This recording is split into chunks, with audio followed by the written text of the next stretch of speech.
Future में जब AI technology बहुत ज्यादा ही एडवांस हो जाएगी, जब मशीन अपना दिमाग इस्तेमाल करने लगेंगे, जब आर्टिफिशियल इंटेलिजेंस इंसानों से भी तेज हो जाएगा, तब रोबोट्स ही भविष्य में सारे काम करें। और जब रोबोट्स ही सारे काम करेंगे तो हम क्या करेंगे? आर्टिफिशियल इंटेलिजेंस खुद से सोचना शुरू कर देगा और दुनिया पर कब्जा करने के लिए इंसानों को या तो कैदी बना लेगा या फिर उन्हें मार डालेगा।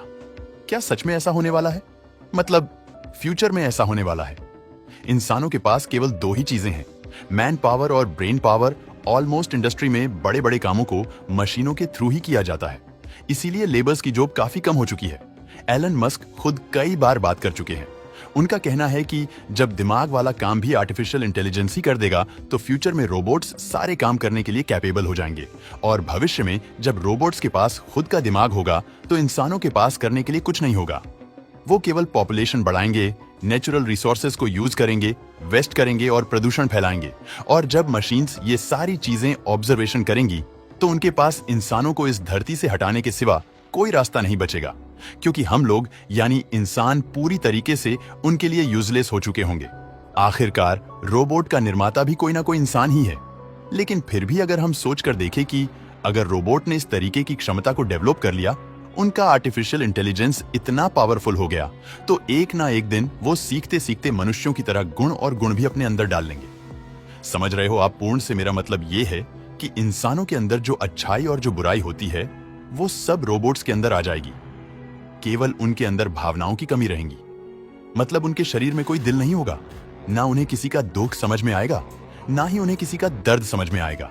लेकिन जो कि उनके अंदर एक इंटेलिजेंट डेवलप हो जाएगा तो समय के साथ वो समझ जाएंगे कि धरती पर उनके राज करने का समय आ चुका है। और उनके पास सबसे बड़ा जो पॉजिटिव पॉइंट है वो ये है कि इंसानों की तरह ना वो बूढ़े होते हैं, ना ही उनको कोई बीमारी लगती है, ना ही वो एक गोली लगने से मरेंगे। लेकिन इंसान जिन्होंने उन रोबोट्स को बनाया है वो काफी ज्यादा नाजुक होते हैं और रोबोट्स के लिए इन्हें मारकर दुनिया पर कब्जा करना कोई मुश्किल बात नहीं होगी। देखो, मैं किसी को डरा नहीं रहा हूं, लेकिन मैं जो बात कर रहा हूं, अगर आपको उसमें कोई भी फॉल्ट दिख रहा है मुझे कमेंट करके जरूर बताना। आज हम इंसान इतने आगे आए हैं, लेकिन उसमें भी हमें हजारों लाखों साल लग गए। लेकिन आर्टिफिशियल इंटेलिजेंस की सीखने की स्पीड, उसके एवोल्यूशन की स्पीड काफी ज्यादा तेज है। और अगर वो इसी स्पीड से ग्रो होते रहे तो करीब 20 साल बाद ही वो इंसानों के दिमाग से भी ज्यादा तेज हो जाएंगे।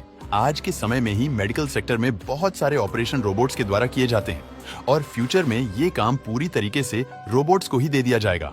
आर्मी में भी सैनिकों की जगह किलर रोबोट का इस्तेमाल शुरू हो चुका है और फ्यूचर में सैनिकों के लिए कोई जॉब नहीं बचेगी, क्योंकि सारा काम लड़ने भिड़ने का तो रोबोट्स करेंगे।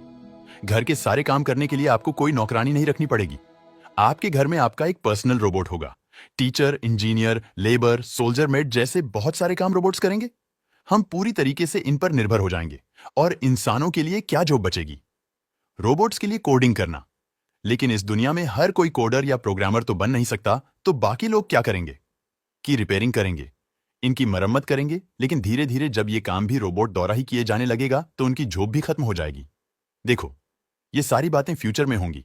आर्टिफिशियल इंटेलिजेंस इन इंसान की इंटेलिजेंस को पछाड़ देगा और फिर एआई ही ये डिसाइड करेगा कि इस दुनिया का भविष्य क्या होगा।